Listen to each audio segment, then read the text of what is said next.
Assalamualaikum warahmatullahi wabarakatuh. Selamat pagi dan salam sejahtera bagi kita semua. Selamat datang kembali di media pembelajaran pendidikan jarak jauh untuk program studi kebidanan Stikesongkap Jombang. Pada pertemuan kali ini kita akan mempelajari tentang materi asuhan persiapan atau asuhan pembedahan pada kasus-kasus kebidanan sampai dengan asuhan pasca tindakan pembedahan pada kasus-kasus kebidanan. Sebelum kita memasuki materi tersebut, saya ingin mencoba untuk menampilkan video tentang salah satu contoh tindakan pembedahan pada kasus kebidanan. Silakan teman-teman simak dengan baik video yang akan saya putar berikut ini. Ini merupakan salah satu contoh tindakan pembedahan pada kasus kebidanan, yakni dengan tindakan operasi pengangkatan kanker ovari atau kista, yang mana tindakan pembedahan ini dilakukan pada bagian abdomen atau perut dan mengangkat kista yang melekat pada ovarium atau kandungan. Bisa teman-teman simak. Nah,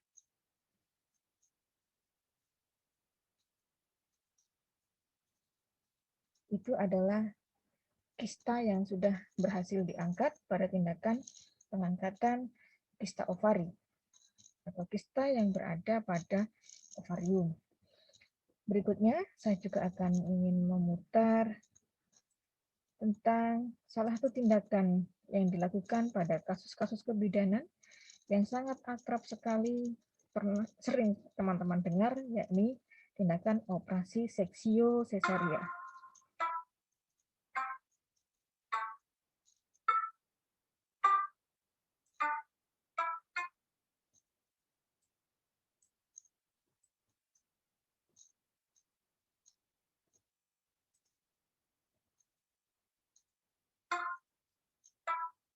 Dilakukan tindakan insisi atau merobek daerah yang akan dilakukan pembedahan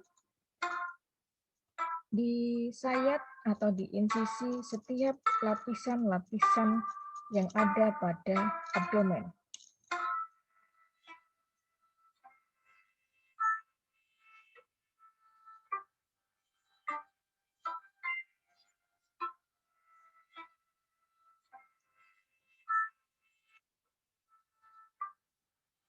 Bisa kita amati begitu banyak sekali tangan-tangan yang terlibat di dalam tindakan pembedahan ini. Berikut pula dengan masing-masing keberfungsiannya dengan menggunakan instrumen-instrumen medis yang tentu saja dengan prinsip steril. Karena tindakan pembedahan ini merupakan tindakan invasif atau tindakan yang terdapat merobek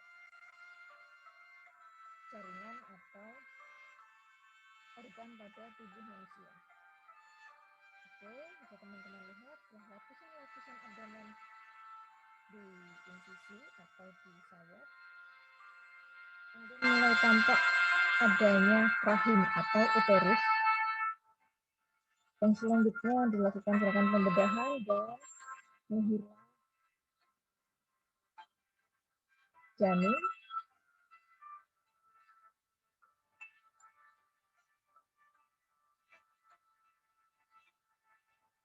Kemudian dilakukan tindakan pematangan tali pusat, dilahirkan plasenta atau ari-ari.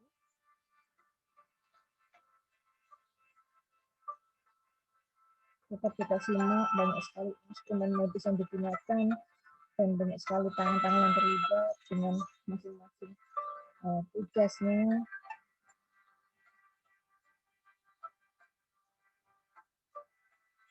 Dan sekali lagi bahwa seluruh alat ini dipastikan dalam kondisi prinsip steril.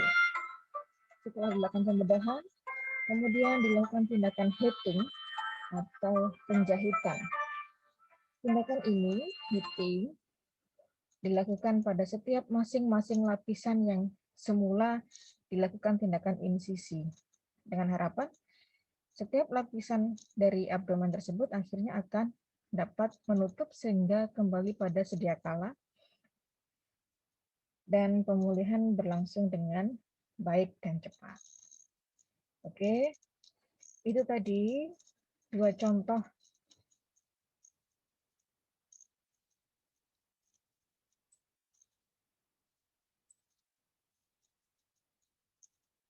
dari tindakan medis dalam kasus-kasus kebidanan. Berikutnya kita akan belajar tentang pendalaman asuhan pre sampai dengan pasca pembedahan pada kasus-kasus kebidanan.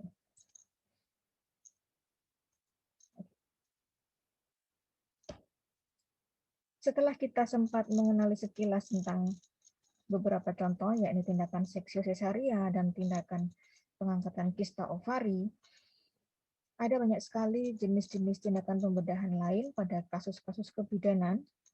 Di antaranya, tindakan-tindakan tersebut memiliki tujuan yang berbeda-beda, memiliki tujuan masing-masing.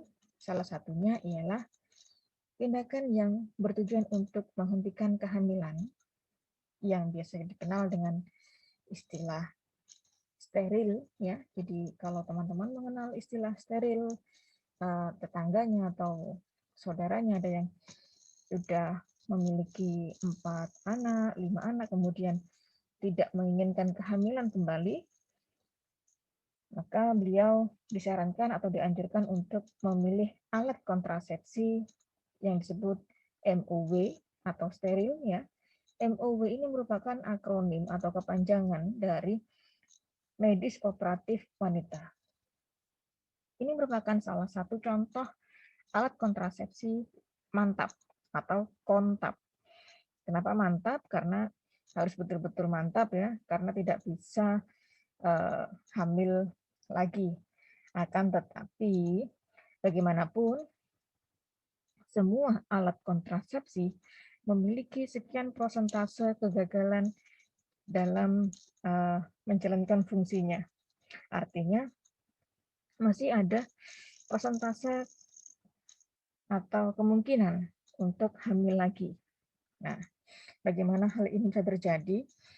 Sekilas saya jelaskan bahwa MOW ini pada prinsipnya secara teknis yang dilakukan tindakan pembedahan ini adalah dengan cara mengikat atau memotong saluran tuba atau saluran yang fungsinya adalah sebagai tempat untuk bertemunya sel ovum atau sel telur dengan sel telur sperma. Yang kemudian dengan tindakan MOW ini atau steril ini, saluran tersebut diikat atau dipotong dengan harapan tidak bisa menjadi tempat pertemuan antara sel telur ovum dengan sel sperma. Dengan demikian, tidak akan terjadi yang namanya pembuahan, apalagi sampai dengan terjadi terbentuknya hasil konsepsi. Namun sekali lagi, masih ada angka kegagalan kehamilan yang mana hal ini terjadi dapat diakibatkan karena masih ada lubang atau kafum yang dapat dilewati atau dilalui oleh sel telur tersebut sehingga kedua sel telur antara sel sperma dengan sel ovum masih bisa bertemu sehingga terjadilah suatu pembuahan hingga terbentuk hasil konsepsi. Nah, itu adalah sekilas gambaran tentang apa yang dimaksud dengan MOW atau medis operatif wanita.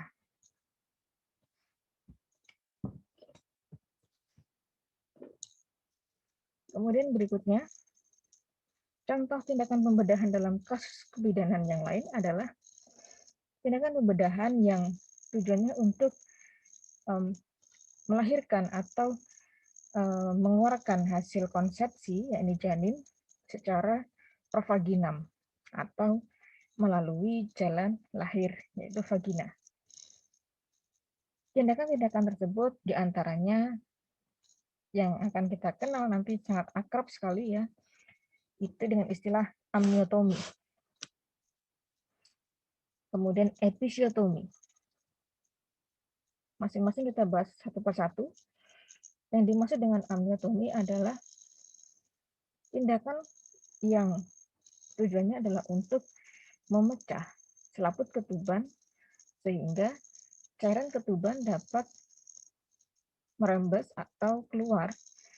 Dengan demikian, ketika selaput ketuban tersebut pecah, air ketuban luruh atau keluar, merembes, maka kepala janin akan segera cepat turun melalui pintu atas panggul.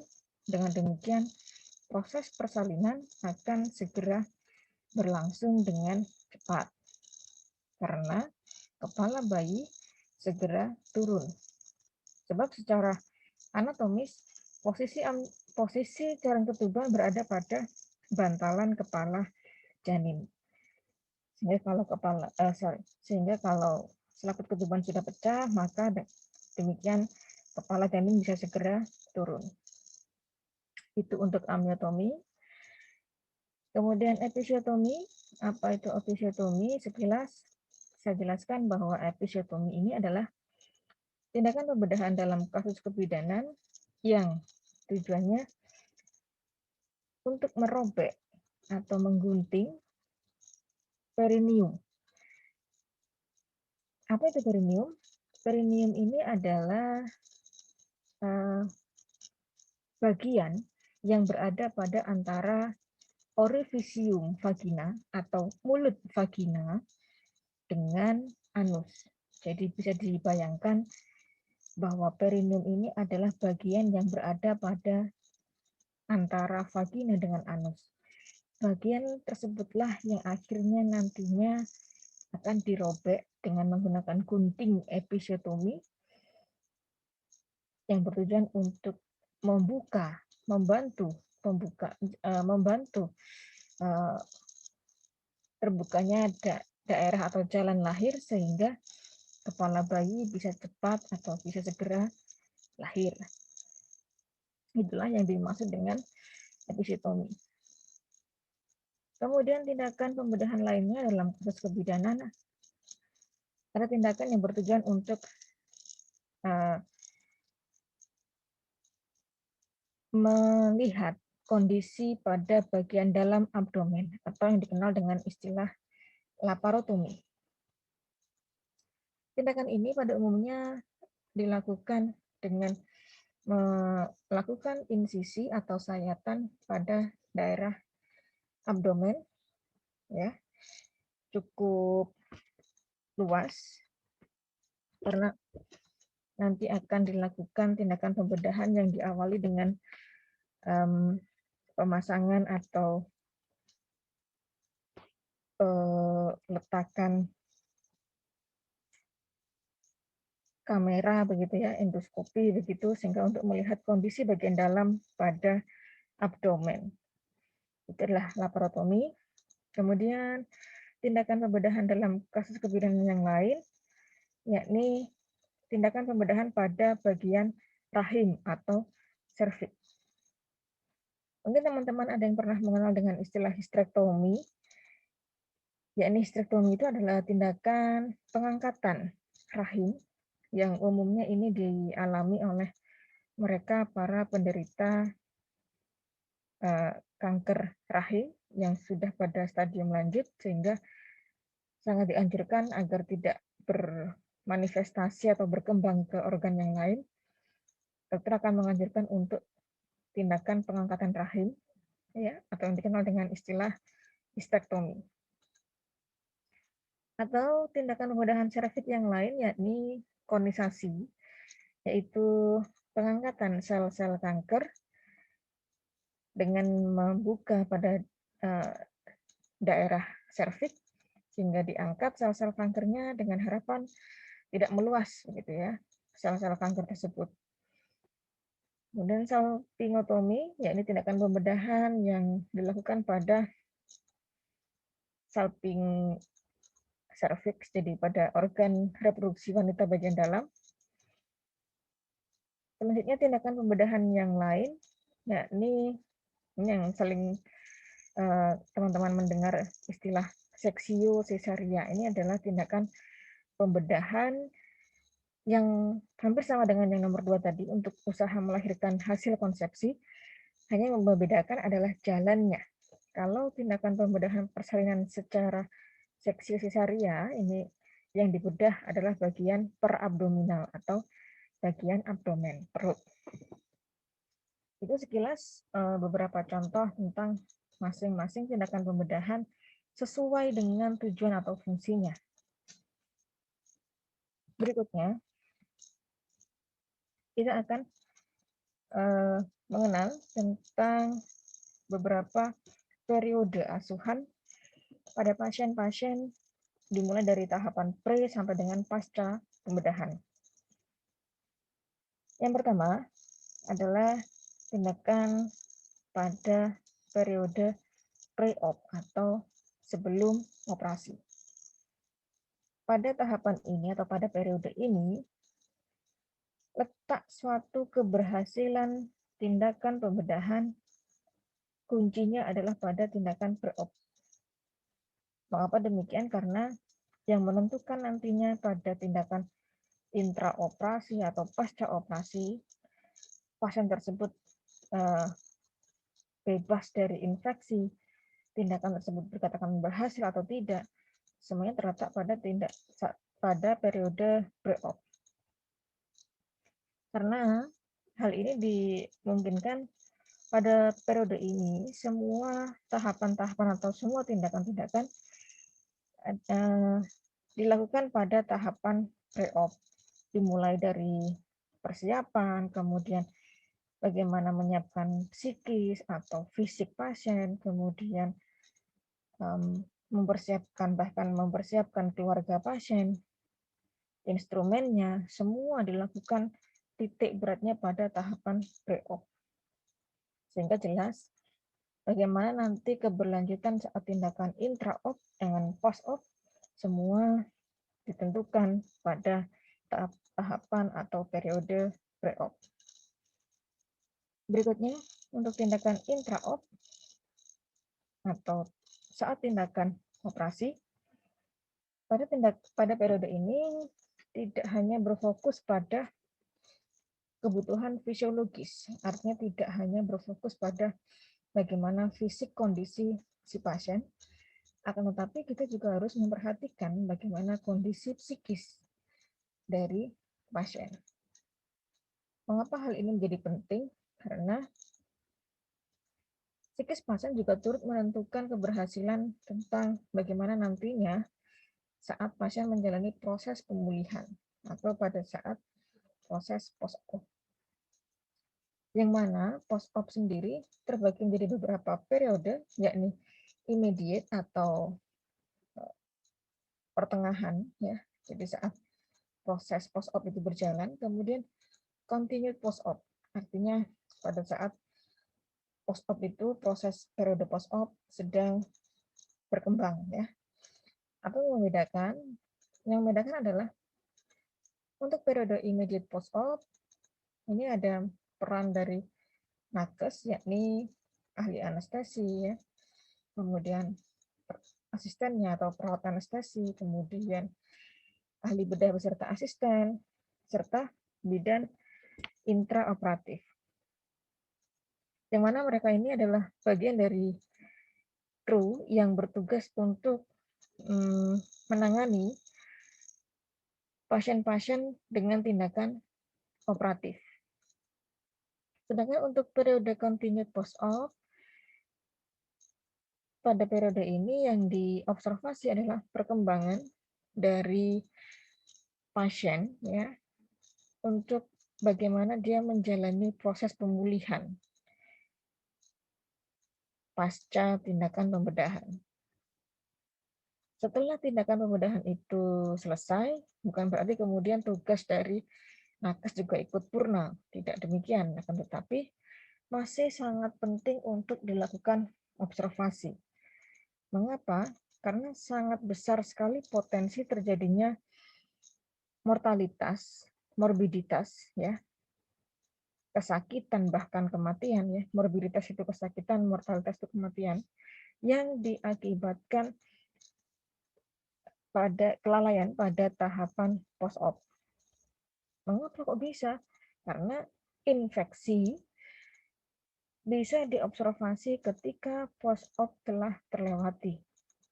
Nah, selama periode post-op tidak terjadi tanda-tanda infeksi pada luka, sayatan, tindakan operasi, maka bisa dipastikan pasien akan menjalani masa pemulihan dengan baik dan luka segera kembali.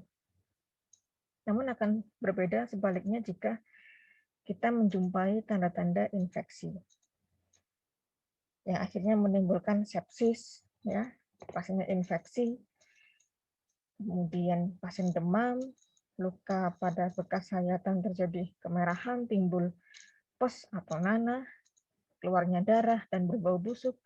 Nah, itu adalah tanda-tanda infeksi yang mana sangat mungkin sekali pasien akan menjadi satu keadaan yang lebih buruk, bahkan kematian.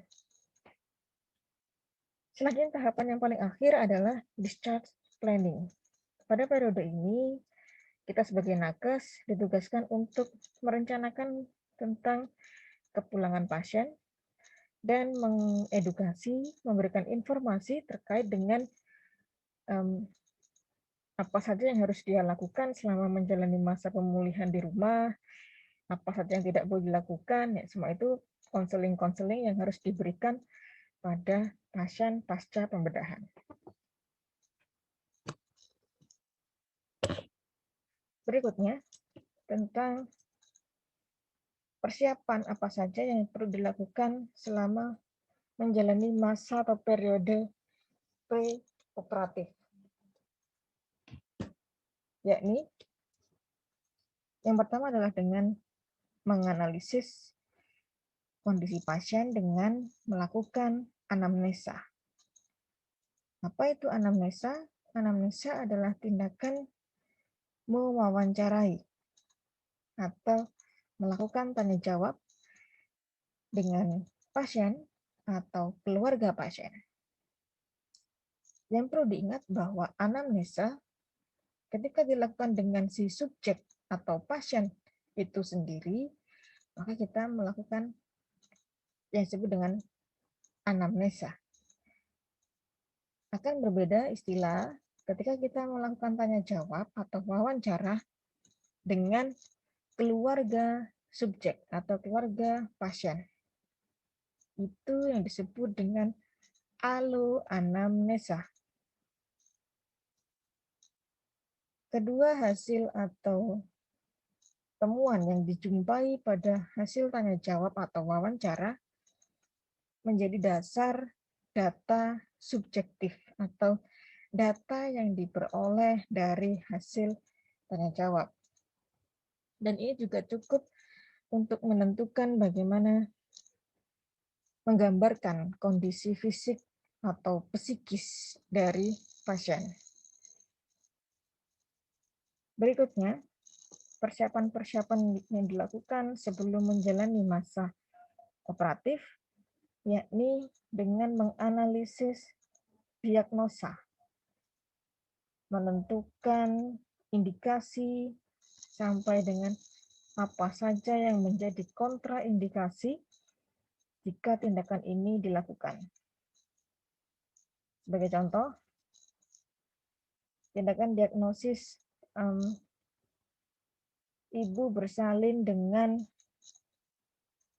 gemeli. Gemeli itu adalah kehamilan kembar, maka dokter akan memberikan advice atau nasihat, yakni persalinan tersebut dijalankan secara perabdominal.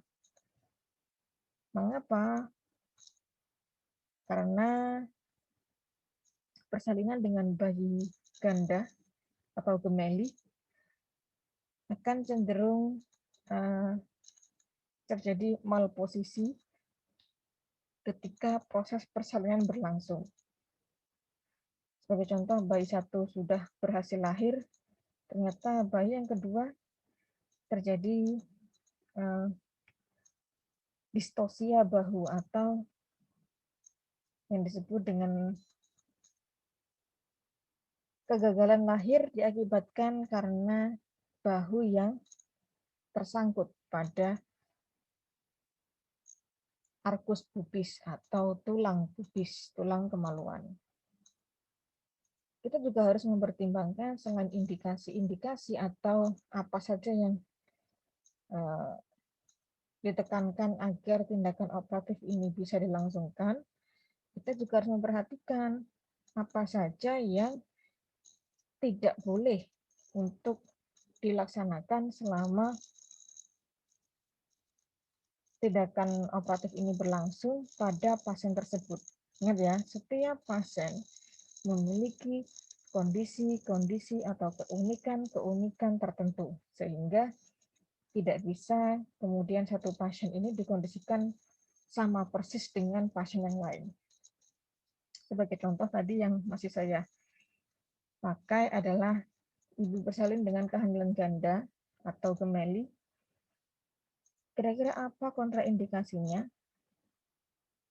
Sehingga kita tidak bisa kemudian melakukan tindakan ini. Contohnya adalah ibu hamil atau ibu bersalin dengan kehamilan ganda yang memiliki kelainan atau masalah pada pulmo yang serius ya. Jadi beliau memiliki masalah pada pernafasan atau pada jantung kardiovaskulernya, sehingga apabila tindakan operatif ini dilangsungkan akan ada obat-obatan tertentu yang dapat mengganggu proses pada kardiovaskuler atau pernafasannya, sehingga perlu adanya treatment atau asuhan tersendiri. Kemudian persiapan yang lain yang perlu diperhatikan adalah kita harus mengenali jenis tindakan operatif yang dilakukan. Sebagai contoh, tindakan operatif seksi sesaria, kita harus mengenali bahwa tindakan ini dilangsungkan berapa lama, kemudian apa saja instrumen yang dibutuhkan, kemudian kru yang harus disiapkan pada ruang operasi siapa saja. Kita harus bisa menganalisis dari masing-masing tindakan. Sebab setiap tindakan operatif, tindakan pembedahan, ya dari yang slide awal saya jelaskan macam-macamnya, ragamnya, itu memiliki keunikan atau memiliki khasnya tersendiri. Tidak selalu alat atau instrumen ini dipakai untuk semua tindakan, begitu. Tidak. Tindakan pembedahan MOW misalnya, tidak sama alatnya yang digunakan untuk tindakan operasi seksi sesaria. Begitu pula dengan tindakan-tindakan pembedahan yang lain. Sebagai contoh seperti itu. Selain itu, kita juga harus mempertimbangkan kondisi ibu dan janin. Apakah ibu dalam kondisi yang baik, ya, yang sehat? Bagaimanapun dengan janinnya, apakah janinnya memiliki kelainan kongenital atau yang disebut dengan cacat bawaan? Apakah janinnya hidup atau dalam kondisi mati? Ya, itu juga harus menjadi bahan pertimbangan dalam melakukan persiapan preoperatif. Selanjutnya, setelah semua tindakan itu dianalisis, maka kita perlu untuk menyusun suatu informed consent. Apa itu informed consent? Informed consent ini adalah lembar yang menyatakan tentang informasi-informasi terkait dengan tindakan pembedahan yang akan dilakukan. Di sana akan tercantum tentang tujuan, kemudian jenis tindakannya berupa apa, dilaksanakan selama berapa lama, kemudian apa manfaat serta resiko yang bisa ditimbulkan, semua tergambar jelas, terurai secara rinci pada lembar informed consent, yang mana kemudian pasien dan keluarga diberikan hak untuk memilih bersedia atau tidak bersedia, menyetujui atau tidak menyetujui tindakan ini dilakukan. Nah, itulah yang disebut dengan lembar informed consent. Kemudian, selain menyiapkan beberapa analisis tadi, kita juga harus mempersiapkan tentang psikologis dari pasien. Mengapa hal ini juga penting? Sebab selain fisik, kita juga harus mengkondisikan bahwa atau psikologis pasien dalam kondisi yang optimal atau baik. Ya, karena jelas kejiwaan seseorang sangat mempengaruhi kondisi fisik. Jadi, kita perlu berkolaborasi dengan dokter atau nakes yang lain untuk menjelaskan tentang tujuan dan runtutan prosedur yang akan dilakukan pada tindakan tersebut. Selain itu, kita juga memberikan kekuatan secara psikis atau mental pada pasien, sebab kita harus mengerti bahwa setiap pasien yang akan menjalani masa pembedahan atau tindakan pembedahan, dia akan mengalami suatu yang kecemasan atau kebingungan karena minimnya informasi atau kecenderungan pasien untuk takut terhadap tindakan pembedahan. Nah, ini yang penting sekali kita perhatikan agar memberikan suatu kenyamanan, keyakinan pada pasien bahwa tindakan ini akan berjalan dengan aman dan baik demi keselamatan pada ibu atau bahkan pada janinnya.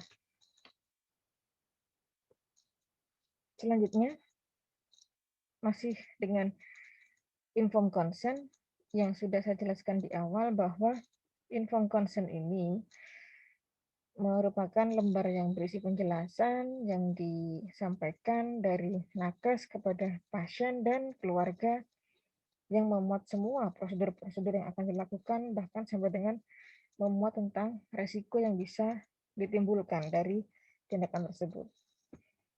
Selain itu, kita juga harus menyampaikan kepada keluarga dan pasien bahwa kondisi ini tidak mengikat atau tidak memaksa agar pasien atau keluarga menyetujui tindakan pembedahan tersebut.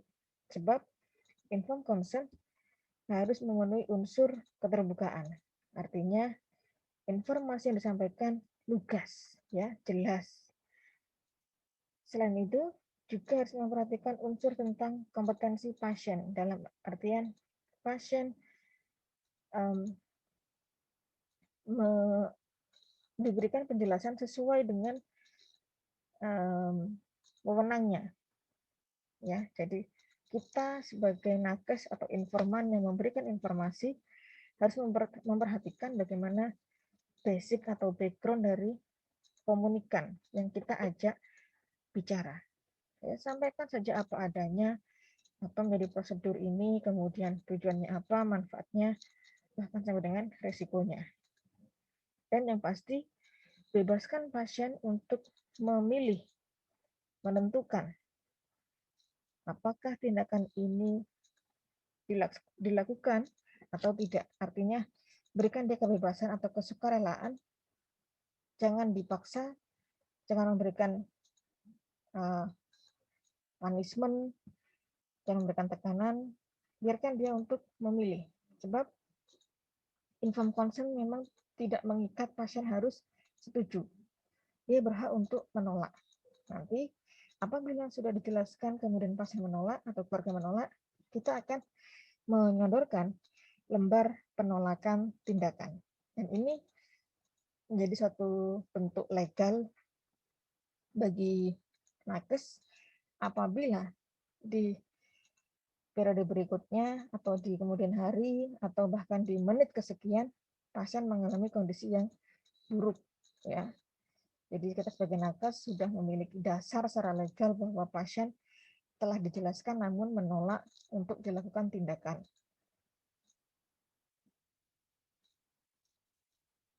Kemudian selain kita menyiapkan psikis pasien, kita juga harus mempersiapkan bagaimana kondisi fisik dari pasien itu sendiri. Yang pertama adalah dengan mempuasakan pasien atau pasien tidak diberikan makan dan minum setidak-tidaknya 7 hingga 8 jam sebelum menjalani proses tindakan operatif. Mengapa hal ini penting dilakukan? Hal ini dilaksanakan untuk mencegah adanya aspirasi atau masuknya sisa makanan ke dalam saluran pernafasan. Namun perlu diingat bahwa tindakan mempuasakan pasien ini tidak berlaku pada kondisi-kondisi tertentu yang bersifat urgen. Atau misalnya pada pasien-pasien yang dibutuhkan tindakan operatif yang sifatnya situ atau segera. Sebagai contoh,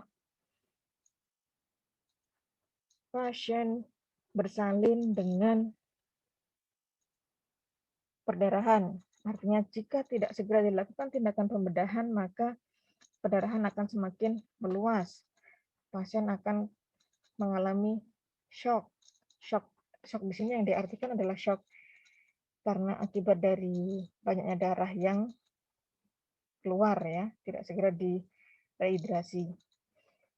Maka kondisi-kondisi tertentu inilah yang akhirnya menuntut nakes untuk segera melakukan tindakan pembedahan tanpa mempertimbangkan puasa atau tidak dari pasien. Kemudian kita juga harus mempersiapkan fisik pasien dengan memberikan tindakan asepsis, ya, menjaga kebersihan, menjaga kesterilan dari daerah yang akan dilakukan insisi. Bisa teman-teman lihat pada slide yang saya tampilkan. Di sini ada larutan atau betadin, iodin, larutan iodin atau betadin. Ini fungsinya adalah untuk memberikan tindakan asepsis, membebaskan kuman patogen pada daerah yang akan dilakukan sayatan atau insisi. Ya. Jadi sebagai contoh tindakan operasi seksio sesaria pada abdomennya yang akan dilakukan tindakan insisi terlebih dahulu dilakukan tindakan asepsis, yakni mengambil kasa, kemudian dioleskan dengan iodin, kemudian dibersihkan pada abdomen dengan cara memutar dari arah dalam keluar dengan maksud kuman-kuman yang berada pada abdomen sudah mati, ya, sudah bebas, sehingga daerah yang akan dilakukan insisi sudah suci dari hama, penyakit, kuman, bakteri, patogen. Selain itu, sebelum dilakukan tindakan asepsis dengan betadin, akan lebih baik apabila dilakukan tindakan skeren atau pencukuran pada daerah yang akan dilakukan operasi. Yakni, jadi misalnya rambut pubis, ya, rambut pada kemaluan dicukur terlebih dahulu. Mengapa hal ini menjadi penting? Karena rambut pubis dimungkinkan sebagai media untuk kuman-kuman itu berkembang, sehingga jauh lebih baik apabila rambut pubis ini dicukur terlebih dahulu atau diskeren, sehingga saat melakukan tindakan pembedahan sudah bersih, sehingga media yang dikhawatirkan jadi tempat bertumbuhnya kuman patogen tersingkirkan. Selain itu, kita singkirkan dengan mengidentifikasi atau melepas prostesis. Apa yang dimaksud dengan prostesis itu adalah semua alat-alat bantu, ya, Sebagai contoh lensa kontak, ya. Prostesis itu alat bantu yang mampu mengacaukan atau membuat dugaan yang keliru. Tesis itu adalah dugaan. Lensa kontak, cat kuku, gigi palsu, perhiasan, ya. Ini harus ditanggalkan sebelum tindakan operasi dilakukan. Sebagai contoh lensa kontak dan cat kuku. Mengapa harus ditanggalkan terlebih dahulu, dibersihkan terlebih dahulu? Karena cat kuku mampu mengacaukan hasil analisis terhadap pemeriksaan fisik ketika kita melakukan atau mengidentifikasi apakah suplai oksigen pada tubuh pasien tercukupi atau tidak. Kita bisa mengenali kecukupan suplai oksigen itu berdasarkan warna pada kuku jari. Bisa kalian amati pada kuku jari kalian berwarna merah muda. Itu menandakan bahwa suplai oksigen cukup berada pada pembuluh-pembuluh kapiler darah dalam tubuh. Akan berbeda apabila pasien tersebut menggunakan cat kuku atau nail polish, sehingga kita tidak bisa mengenali bagaimana kondisi suplai oksigen dalam kapiler darah. Pemeriksaan menggunakan warna pada kuku dengan menekan ujung jari, kemudian melihat atau mengamati warna pada kuku jari, ini disebut dengan CRT atau capillary refill time. Waktu yang dibutuhkan untuk mengisi kembali kapiler-kapiler darah, yakni seharusnya kurang dari 2 detik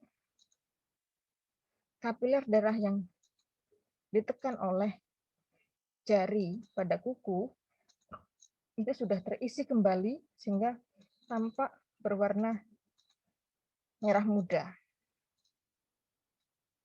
Apabila kondisi ini dinyatakan baik, itu ditandai dengan dalam 2 detik warna yang semula putih karena ditekan oleh jari kembali dengan cepat segera berwarna merah muda. Kemudian gigi palsu. Ini dikhawatirkan jika tidak dilepas maka bisa tertelan gitu.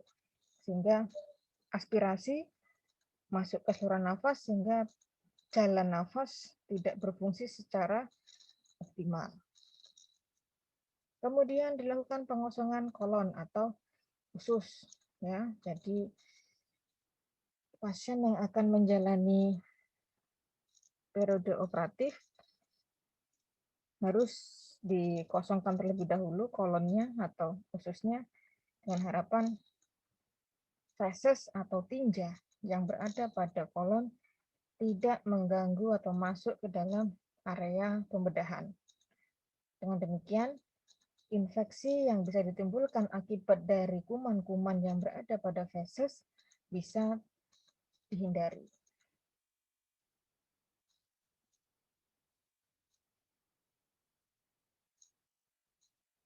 Lalu bagaimana dengan pasien yang sifatnya tadi operasi sito begitu ya, tidak bisa diberikan obat untuk mengosongkan kolon, kita bisa melakukan tindakan dengan pemberian gliserin atau pemasangan selang NGT, nasogastric tube, sehingga sisa-sisa makanan yang terkandung dalam kolon bisa dikeluarkan dengan tindakan pemberian gliserin.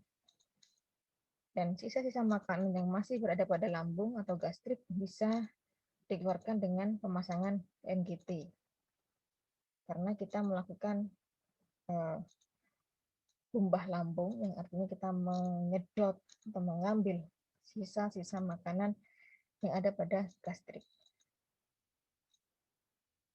Persiapan fisik berikutnya yakni dengan pramedikasi. Artinya kita mempersiapkan medikamentosa sebelum tindakan operatif itu berlangsung.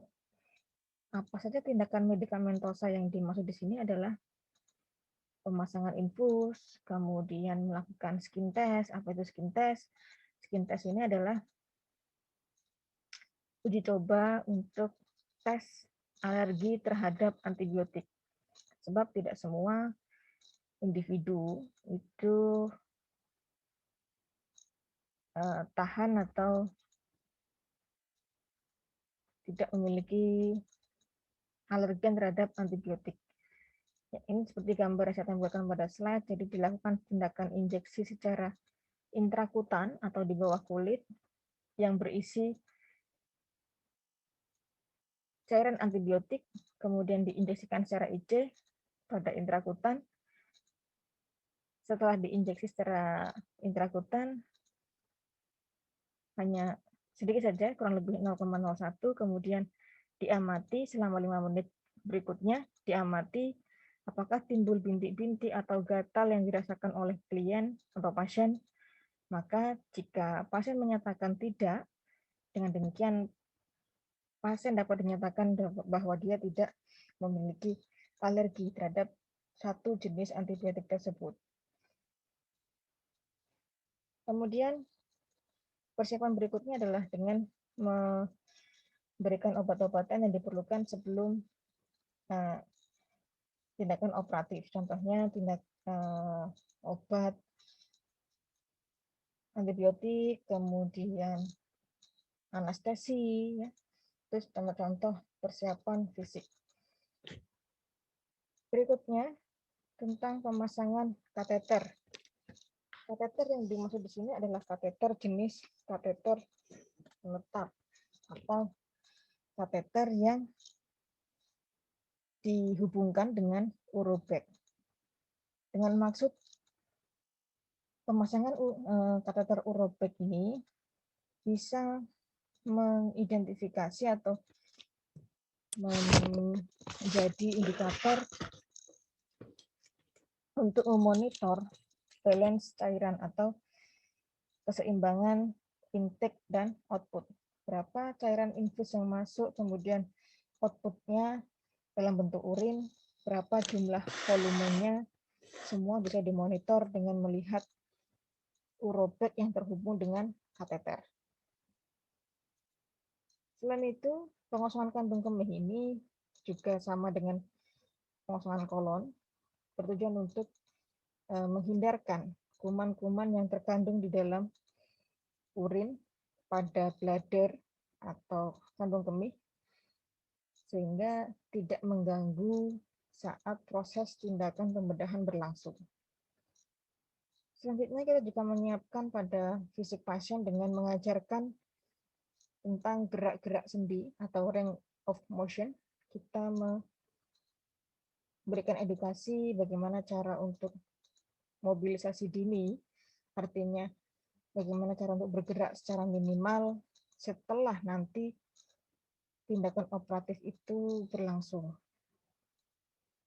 Mengapa demikian? Karena anjuran atau edukasi seperti ini